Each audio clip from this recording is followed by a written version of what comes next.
First thing నాకు documentary film నాకు offer చేసినప్పుడు భార్గవ్ గారు, దెన్ ఐ ఫీల్ నాకెలా అనిపించిందంటే, ఇలాంటి ఒక documentary film this is the first time. నేను ఫస్ట్ టైమ్ చేస్తున్నాను. సో, నాకు కొంచెం నెర్వస్ అనిపించింది. Completely different topic and different making. So, అలాంటి ఆఫర్ వచ్చినప్పుడు ఫస్ట్ నెర్వస్ ఫీల్ అయ్యాను గానీ, బట్ దెన్ నాకు చిన్నప్పటి నుంచి అలవాటయింది ఏంటంటే ఒక ట్రస్ట్. సో, నా మీద నాకు ట్రస్ట్ అనేది, నా మీద నాకు నమ్మకం అనేది చిన్నప్పటి నుంచి నాకు బాగా ఎక్కువ.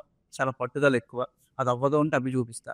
సో, నాకు డాక్యుమెంటరీ ఫిల్మ్ చేస్తున్నప్పుడు కూడా చాలామంది నాకు అపోజ్ చేశారు. "నువ్వు డాక్యుమెంటరీ ఫిల్మ్‌గా తీస్తే నీకేం యూజ్ ఉంటది దేవుడి మీద" అది ఇది అని చెప్పారు. But I trust my self.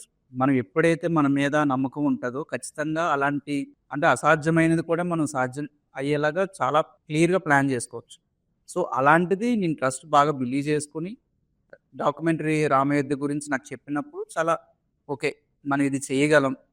And ఎందుకు చేయకూడదు అనే అంశం అంటే జనరల్‌గా ఏంటంటే ఇలాంటి డాక్యుమెంటరీ ఫిల్మ్ నాకు తెలీదు డెబ్యూ అవుతదని. బట్ ఇలాంటివి చేయాలన్నప్పుడు నాకు కొంచెం ఏంటంటే ఓకే. మన టీమ్ ఎంతమంది?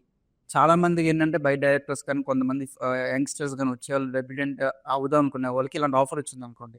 ఫస్ట్ ఆఫ్ ఆల్ వాళ్ళకొచ్చే భయం ఏంటంటే ఇది ఎంత బడ్జెట్ ఫిల్ము?